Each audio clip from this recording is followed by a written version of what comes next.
The biggest difference between people that get things done and get what they want versus somebody who stays stagnant and they're living in a loop almost is the person that gets what they want stays consistent. They apply themselves. They put in an effort. I don't think people really understand how powerful consistency is. Where you put your focus, where you put your attention, the things that you're consuming is so important. You can cultivate any life that you want, anything that you want. And I know this sounds very cliche. It says, oh, look at this guy, he's trying to be all motivational and whatnot. But I'm just seeing it firsthand. I don't participate in a lot of things that I don't want to call people normal, because what is normal? But just I don't partake in a lot of things that other people do. And there's so many things that distract us. Social media being like the main thing. And yes, I am on TikTok and I'm making a video. The only time in my life where I feel, I wouldn't say like depressed, because I don't really know what my opinion on depression is. Like, depression is a real thing, but I also think it's just a mindset. But the only time that I feel down in life is it's when I'm in between jobs. It's when I don't have any money saved up. It's when I haven't been to the gym. I skipped a workout. I think we overcomplicate things. I think whatever you want in this life, you can get. You have to take into consideration that everybody's perspective, their upbringing, how they view life is different than you. Everybody's experiences are different. So for me, when I talk about relationships, the only times that I've ever been hurt is just when I thought that I meant more than I actually did to somebody. That you can't really take things too serious.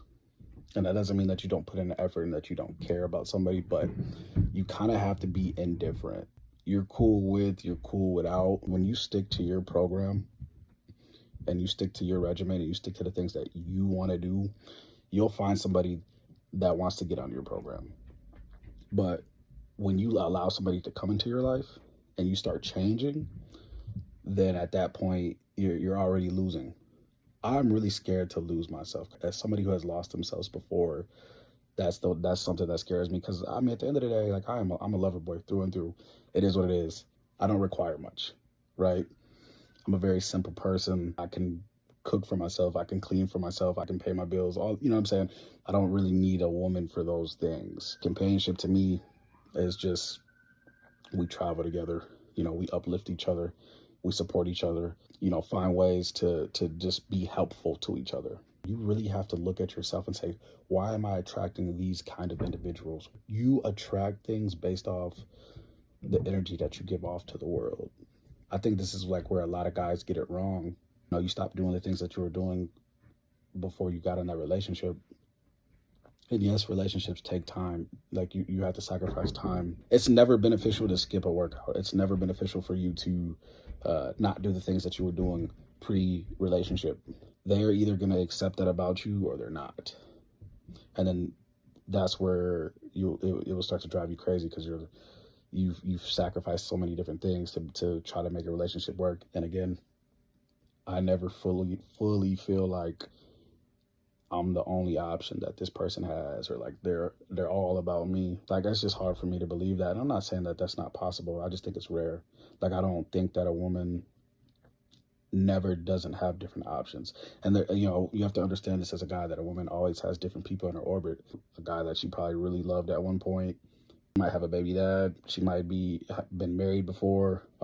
Just, you have to understand, like, you're not the only person in her life, right? You're not the only person that she's had sexual experiences with. You can find healthy relationships. I just think that the scary part is just longevity, like maintaining attraction, maintaining the same vision, goals. Like, that is the hard part, right? Because it's always butterflies in the beginning. It's always, sweet in the beginning. How do we keep that? And that's the tricky part. You just have to put yourself in the positions to be the A side, right? Imagine it's like a boxing match or a UFC match. You want to be on the red side.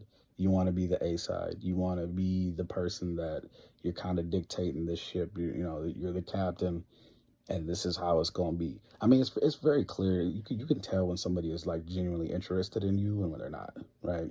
If you hang out with a girl, are you the one always driving to her, or is she willing to drive to you? If you tell her, hey, I'm hungry, Does she bring you something? Or it's like, okay, and you're hungry, so why are you telling me? Or if you guys go out to eat, does she offer to pay? Or like, hey, we can go half. Women get bored really fast. Like they get bored. And you gotta find a way to keep that spark, to keep that energy. You become somebody who is indifferent, where you cool it out. You don't really react to things too much. Set boundaries. When you're somebody who you stick to your program, you'll find somebody